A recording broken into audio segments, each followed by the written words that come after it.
नमस्कार, मी सचिन शिंदे।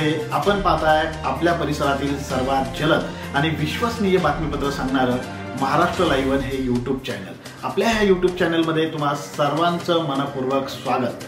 चला तर मग आता पाहूया आजच्या घडीची सर्वात मोठी बातमी सविस्तरपणे।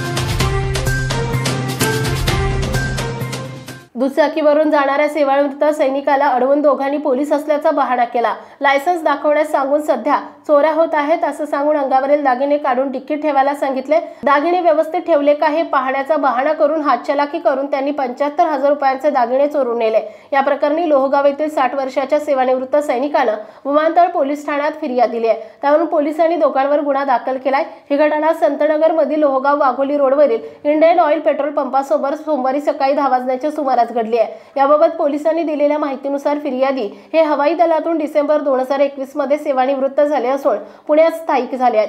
सोमवारी सकाळी ते नाश्ता आणण्याकरिता दुचाकीवरून लोहगाव ते वाघोली रोडने जात होते। इंडियन ऑइल पेट्रोल पंपासमोर दोघांनी त्यांना अडवलं। पोलीस असल्याचं सांगून त्यांच्याकडे लायसन्स मागितलं। त्यांनी नाश्ता आणण्यासाठी बाहेर पडलो असून वाटले तर लायसन्स आणून दाखवतो असं सांगितलं। त्यावर त्यांनी इतकं सोने घालून फिरता किती चोऱ्या वाढल्यात माहिती नाही का असं म्हणून त्यांना अंगावरील दागिने काढून ठेवण्यास सांगितलं।